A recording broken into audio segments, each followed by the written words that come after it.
माणसानं एखादी गोष्ट लपवायची ठरवली ना तर ती जरूर लपवू शकतो. पण आम्ही उडणाऱ्या पक्षाचे पंख मोजणारे ग्रहस्थ आहोत. मी लगेच ओळखतो ते. तरीही तुम्ही लपवताय काहीतरी आमच्यापासून. तुम्हाला असं वाटतंय का लपू लपू ह्याला काय कळतंय? मिस्टर होळकर, गोल गोल बोलणं बंद करा आणि मला सांगा तुम्हाला नेमकं काय म्हणायचंय. बघा आता तुम्हीच बघा बाई. आम्ही मगाशी तुम्हाला बोलताना म्हणालो आम्ही उडणाऱ्या पक्षाचे पंख मोजणारे गृहस्थ आहोत. नवे नवे सद्गृहस्थ आहोत. तुम्ही त्या मुलीला किडनॅप करायला सांगितलं, पण त्या मुलीला का किडनॅप करायचं आहे हे मात्र नाही सांगितलं. पाखरू आपल्याला काही सांगत नाही. आपणच पाखराचे पंख मोजावेत. तेव्हा चौकशी आणती असं लक्षात आलं आमच्या की ती मुलगी दुसरं तिसरं कुणाचं नसून तुमचं स्वतःच अपत्य आहे. नाही बरोबर ओळखलं तुम्ही. ती मुलगी माझीच आहे. पण गेल्या 7 वर्षांपासून ती मुधोळकरांच्या घरी वाढते. नाही मग आपल्याच मुलीला किडनॅप करायचं कारण नाही बुवा कळलं. काय असेल बरं कारण बाई?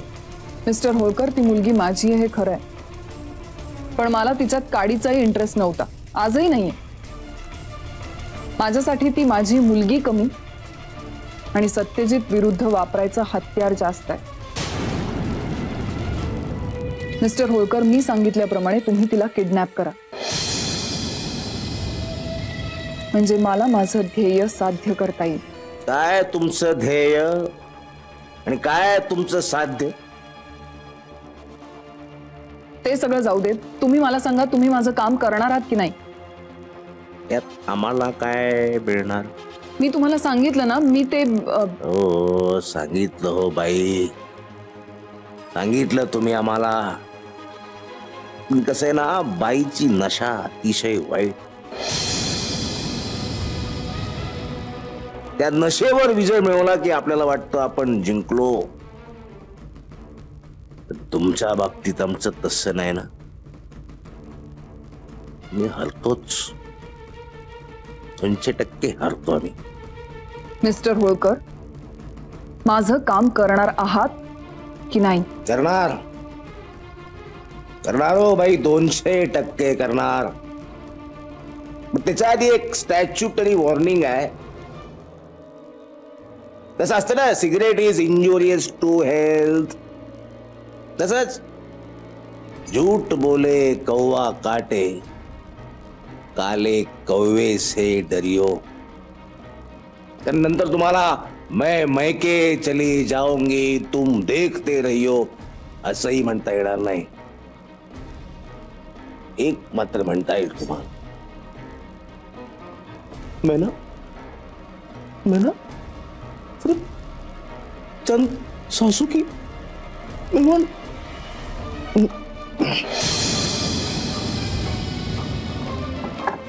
राहिला लक्षात?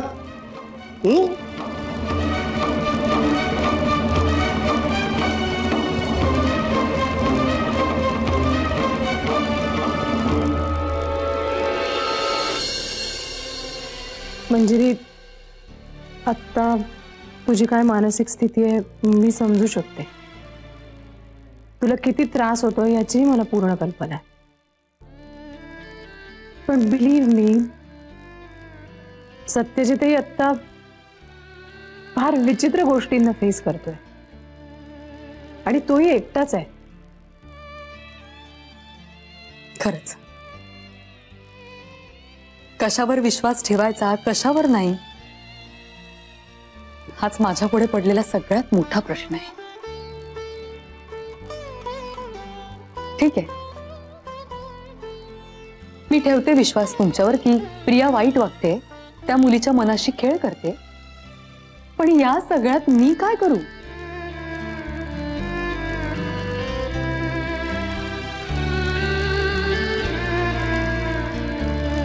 माहित नाही मला. तू काय करणार या प्रश्नाचं उत्तर माझ्याकडे नाहीये. खरं तर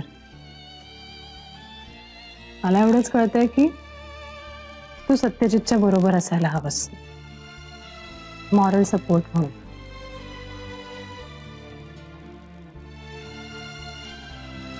मला ना सत्यजित मी एकदा एक किस्सा सांगितला होता खूप आधी. तो म्हणे एकदा पत्ते खेळत बसला होता आणि सगळे पैसे हरला होता आणि अगदी नेमक्या क्षणी तू त्याला फोन केलास आणि शेवटच्या डावात तू जिंकला. खरं आहे ना? मला काही आठवत नाही. शिवाय आयुष्य हे पत्त्यांसारखं खेळायचं नसतं हे अजूनही कळलेलं दिसत नाही कदाचित. बायकोचं भाग्य जेव्हा नवऱ्याच्या नशिबाशी प्रारब्धाशी जोडलं जातं ना तेव्हा त्याची ताकद वाढते. मग कुठल्याही वाईट शक्तींबरोबर दोन हात करता येतात. मंजिरी, तू त्याच्या बरोबर असणं ही त्याची ताकद आहे. मला तर असं वाटतं ना, सत्यजित आता जे काही भुगतात ना, प्रिया त्यांना जो काही त्रास देते ती सगळी त्यांच्याच कर्माची फळं आहेत. किती वर्ष? आणखी किती वर्ष? एकदा हातून घडून गेलेल्या चुकीची शिक्षा सत्यजितने किती वर्ष भोगायची आहे?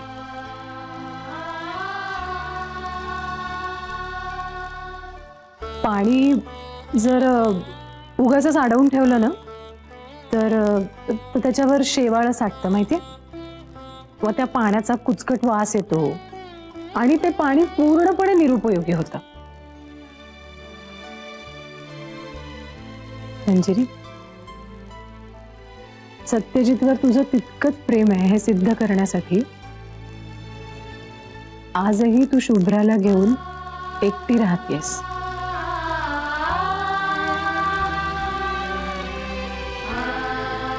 हे पुरेसं आहे.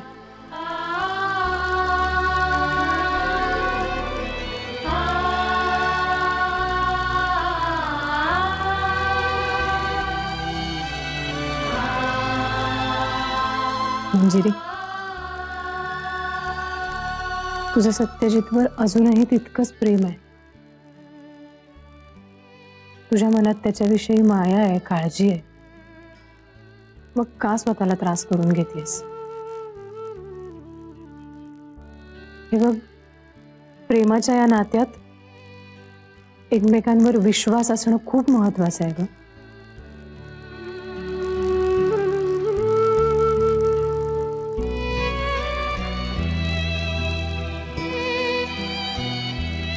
मला जे योग्य वाटलं ते मी सांगितलं.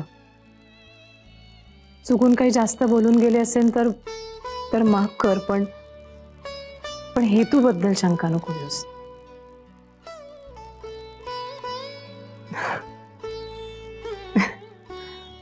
तुला असं वाटत असेल ही कोण कुठली बाई माझ्याच घरात येऊन मला एवढं लेक्चर देत बसली, पण जाता जाता एकच गोष्ट सांगू.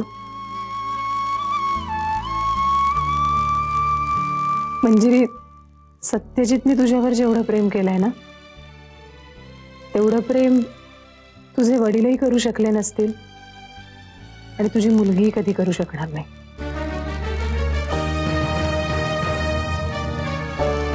म्हणजे तुझ्या वडिलांचं तुझ्याशिवाय असं एक वेगळं विश्व होतं आहे. तुझ्या मुलीचंही उद्या एक वेगळं विश्व असेल ज्यात तू नसशील. आणि सत्यजितचं तुझ्याशिवाय वेगळं आयुष्य कधी नव्हतंच.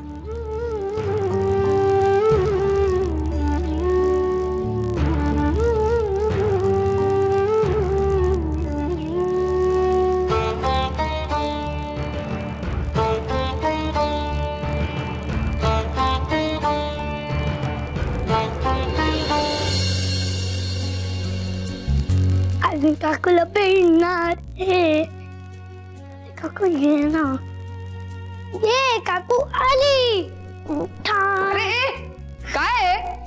ए काकू मला खायला दे ना. अरे साडी सोड माझी. खायला हवे तर जा किचन मध्ये जाऊन घे स्वतः. अरे काय चाललंय तुझं? जाम भूक लागली आहे ते ना. अरे सांगितलं ना जाऊन घे म्हणून. माझी हाईट नाही पोचत दे ना. मला नको सांगूस. जाऊन तुझ्या आईला सांग. माझी मम्मा कशी आयडिया खायला देते. तू दे ना मला खायला. हे जास्त बोलू नकोस. मराठी समजत नाही का देव? लबाड कुठला? भूक लागली ना? अरे आर्या तुला पण भूक लागली का? चल आपण जाऊन काहीतरी खाऊया. काय खायचं? मला उचलून घे ना.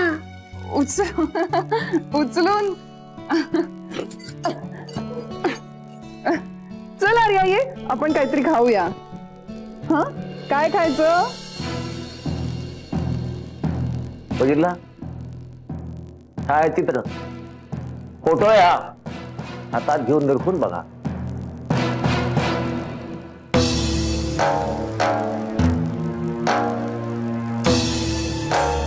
पाहिला निरखून पाहिला फोटो. उचलायचंय म्हणजे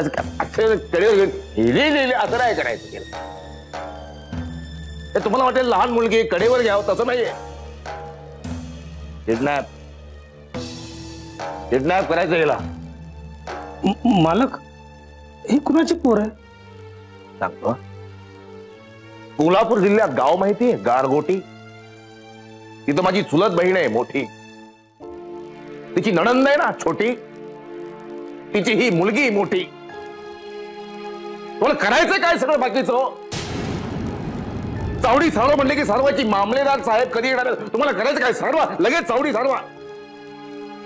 घेतलास? काय करताय? कुठं नाही गे? त्याचे असं दाखवा ना हिला किडनॅप करायची आहे बघा. हिला किडनॅप करायची असं करणार का तुम्ही? फोटो पहा मनात साठवा. इतका मनात साठवा की तुमचा चेहरा आणि ह्या मुलीचा चेहरा सेम झाला पाहिजे. तादात्म्य पावलं पाहिजे. जा नाही काय नाही.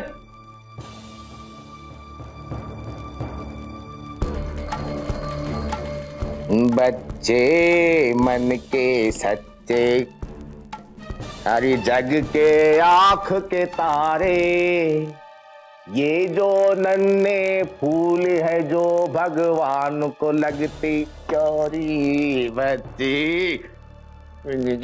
बच्चे. आर्या मी एक नवीन जादू शिकलोय. कोणती सांगू? असं थोडं जॅम घ्यायचं ब्रेड घ्यायचं आणि असं फेकून मारायचं.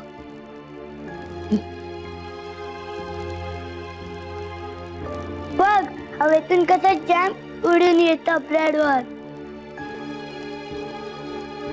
1 2 3 थंड.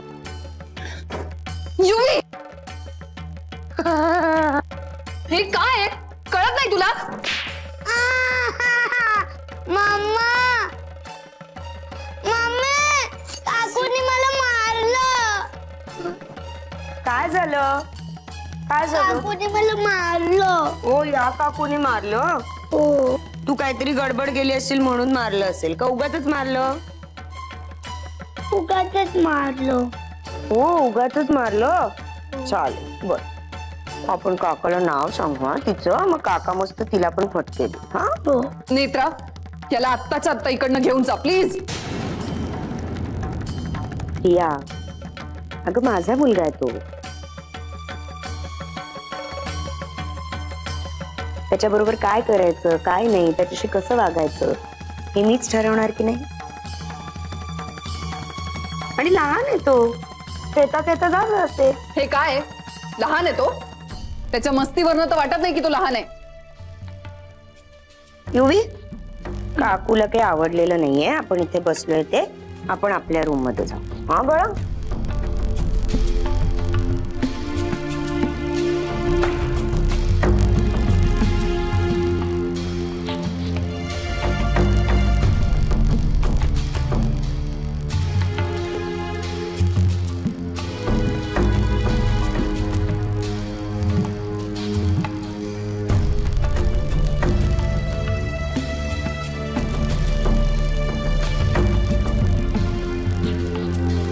आर्या, आर्या बाळा, काय झालं? तू तिकडनं अशी का निघून आलीस? तू माझ्यावर रागवली आहेस ना? मी नाही ग. ये इकडे बघ, बघ माझ्याकडे. तू माझी डॉल आहेस की नाही, मग मी तुझ्यावर कशी रागवीन? अगं डॉल, मी तुझ्यावर नाही, मी त्या युवीवर ओरडले. तू पाहिलंस ना किती मस्ती करत होता तो. मी उद्या तुला फिरायला घेऊन जाऊ. फिरायला? येस, फक्त आपण दोघीच, मम्मा आणि तिची डॉल दोघीच फिरायला जाणार आणि खूप मजा करणार. मम्मा, I love you. I love you too my doll.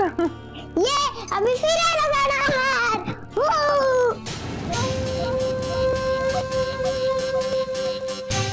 काय मूर्ख मुलगी आहे ही, कशाला अख्ख्या जगाला ओरडून सांगते. तिला तर माहितच नाहीये उद्या तिच्या बरोबर काय होणार. उद्या सकाळी माझं शेवटचं हत्यार उपसून काढणार आहे. माझ्या प्लॅन प्रमाणे दादा तिला किडनॅप करेल आणि मग तिला सोडवण्याच्या बदल्यात सत्यजितशी लग्न करून त्याच्या नावाचं मंगळसूत्र या गळ्यात त्याच्याच हातानं नाही घालून घेतलं ना, तर नावाची. हा, बोला बोला बोला मोतीवाला बाई, बोला. मी आर्याला घेऊन निघेन आता. अरे वा, छान आहे, छान आहे. मी काहीतरी कारण सांगून तिच्या नजरेआड होईन. एक्झॅक्टली तेव्हाच तुम्हाला तिला किडनॅप करायचं. हे बघा ना, त्यापेक्षा तुम्ही असं करा ना, तुम्हीच त्या पोरीला घेऊन आमच्याकडे या ना. कॉमन सेन्स नाहीये ना तुमच्याकडे? मी स्वतः तिला कसं आणू शकते? बरं बरं बरं, ठीक आहे. हे बघा, किती वाजता आणि कुठं पोहोचायचंय ते सांगा. ते सगळं सांगायला मी तुम्हाला पुन्हा फोन करीन, तेव्हाच तुम्हाला एक्झॅक्ट वेळ आणि स्थळ सांगायला. ओके मम्मा, बाय. आपण निघूया? हो, चल जाऊया. डॉल, मला सांग, तुला कोणता फ्लेवर आवडतो?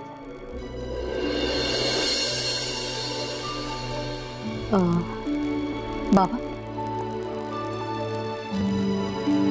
मी उद्या कोल्हापूरला जाणार आहे.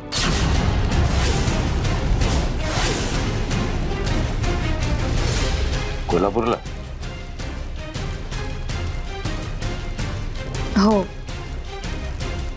सत्यजितनं भेटण्यासाठी. काय?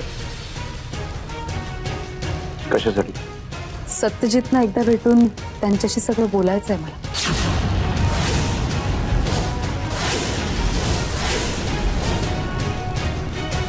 सत्यजितनं एकदा भेटून त्यांच्याशी सगळं बोलायचं आहे मला.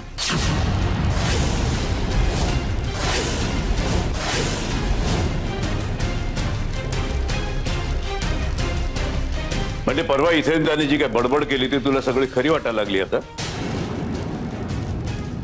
ते मला माहिती नाही, पण त्यांनी सांगितलेलं जर सगळं खरं असेल तर त्यांना समजून घेण्यात आपण कुठेतरी चूक करतो, असं नाही ना? तेच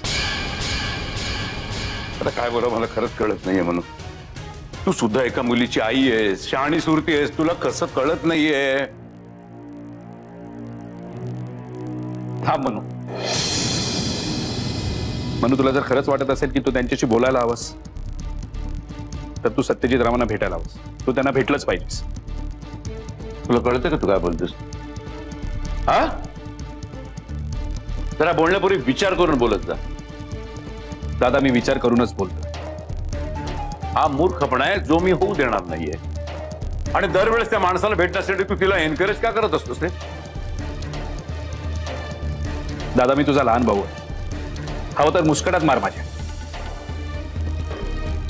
पण या वेळेला तुला थांबवणं मला गरजेचं वाटतंय. लहान तोंडी मोठा का समज होत, पण मोठे जर चुकत असतील तर लहानांनी ते त्यांच्या निदर्शनास आणून दिलं पाहिजे. दादा, म्हणून डिवोर्स घेतला तो तिच्या मनाविरुद्ध, आणि त्यानंतरही तुझ्या इच्छेखातीर ती स्वतःची फरफट करते.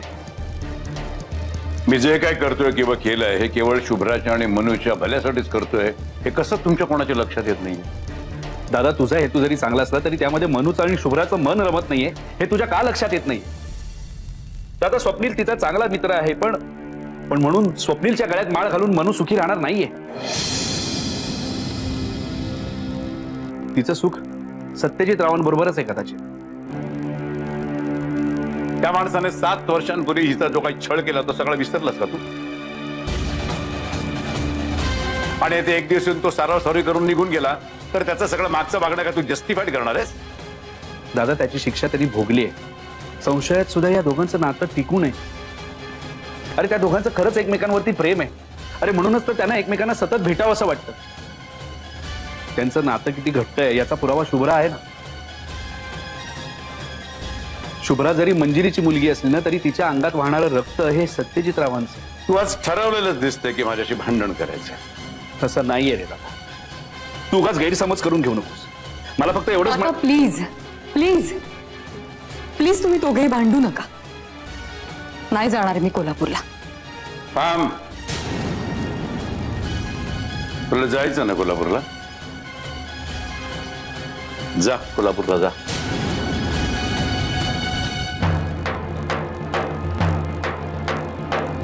मनू तू दादाचा विचार करू नकोस. आणि कसं आहे मनू, तू सुखी झालीस ना की दादा आपोआप सुखी होईल.